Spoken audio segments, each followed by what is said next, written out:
Hello అండి అందరికీ welcome to Padma Prasad vlogs. మీలో ఎంతమందికి వంకాయ ములక్కాయ కూర అంటే ఇష్టం చెప్పండి. నాకైతే భలే ఇష్టం. మా ఇంట్లో వాళ్ళకి అంత ఇష్టం ఉండదు, కానీ నా కోసం వండుకున్నాను ఈరోజు కూర. చాలా సింపుల్గా చాలా టేస్టీగా ఎలా వండుకోవాలో చూసేద్దామా. కడాయి పెట్టుకొని కడాయిలో ఆయిల్ వేసుకొని ఆయిల్ కొంచెం వేడెక్కాక ఒక స్పూన్ ఆవాలు, ఒక స్పూన్ జీలకర్ర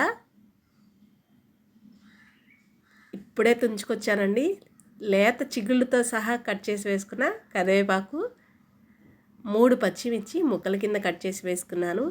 ఒక పెద్ద ఉల్లిపాయని మీడియం సైజ్ ముక్కల కింద కట్ చేసి వేసాను. మరీ సన్నగా కాకుండా ఈ మాదిరి ముక్కలకి కట్ చేసుకుంటే బాగుంటుంది ఈ కూరకి.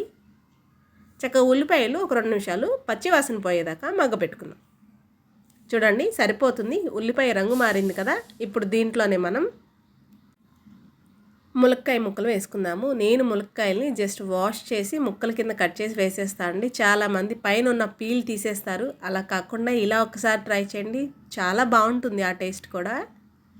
అలాగే చిన్ని చిన్ని వంకాయలు దొరికాయండి నాకు. చక్కగా ఒక కాయని 4 ఘాట్లు ఇలా పెట్టుకున్నాను. కొంచెం పెద్ద సైజ్ అయితే కనుక 2 ముక్కల కింద కట్ చేసి ఘాట్లు పెట్టుకున్నాను. ఇలా అయితే గుత్తి వంకాయ తిన్న ఫీల్ వస్తుంది.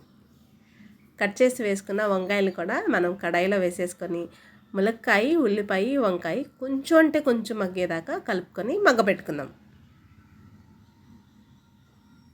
ఈ కర్రీ రైస్ చపాతీ అబ్బో చాలా బాగుంటుందండి. నేనైతే ఉత్తిగానే తినడానికి కూడా ఇష్టపడతాను. చూడండి కొంచెం మగ్గింది కదా. ఒకసారి మొత్తం కలిపేసుకొని దీంట్లోనే మనం టమాటాలని కూడా యాడ్ చేసేసుకుందాం. నేను మీడియం సైజు 2 టమాటాలు తీసుకొని ఒక మాదిరి సైజులో కట్ చేసి వేసేసుకుంటున్నాను అండి. చూడండి దీంట్లో ఈ కూర టేస్ట్ ఏంటంటే కొంచెం నోటికి ముక్కలు తగులుతూ ఉండాలండి. అప్పుడే కూర టేస్ట్ తెలుస్తుందండి. ఇప్పుడు దీంట్లోనే నా ఇంట్లో అవైలబుల్గా దొరికాయి కాబట్టి వేస్తున్నా అండి, లేకపోతే స్కిప్ చేసేవచ్చు. చిక్కుడుకాయలు, నాటు చిక్కుడు గింజలు ఉన్నాయండి నా దగ్గర. వాటిని నేను ఇవాళ టిఫిన్ ఇడ్లీ వేశాను. ఆ ప్లేట్లోనే పైన ఆవిరికి ఉడకపెట్టేశాను గింజల్ని. వాటిని కూడా కూరలో యాడ్ చేసేద్దాం. పంటి కింద తగులుతూ పప్పు భలే ఉంటుంది కదా.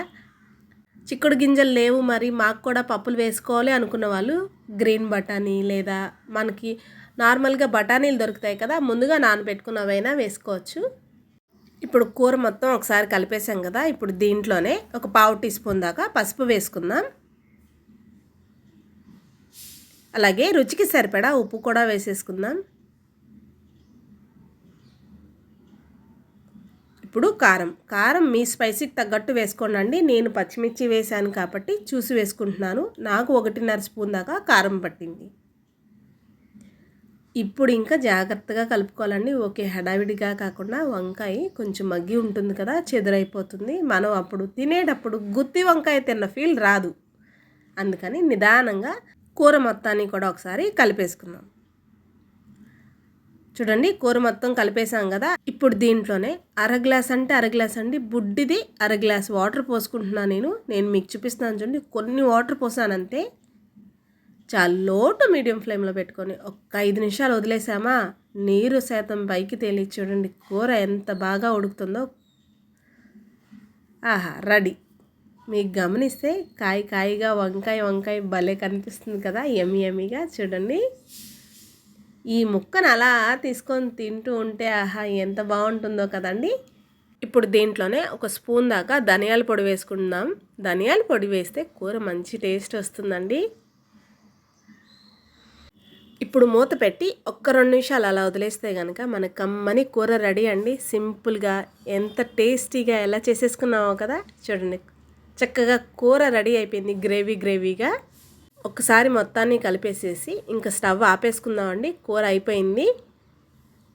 ఫైనల్ టచ్ లైట్గా కొత్తిమీర జల్లుకుంటే కమ్మని మన వంకాయ ములక్కాయ చిక్కుడు గింజల కూర రెడీ అండి. నచ్చిందండి మీకు ఈ వీడియో? అయితే లైక్ చేయండి, మన ఛానల్ని సబ్స్క్రైబ్ చేసుకోండి. నేను మరిన్ని కొత్త వీడియోస్తో మేము ముందుకు వస్తూ ఉంటాను. అలాగే మీరు ట్రై చేస్తే ఎలా వచ్చిందో కామెంట్ చేయడం అస్సలు మర్చిపోవద్దు. ఉంటాను మరి.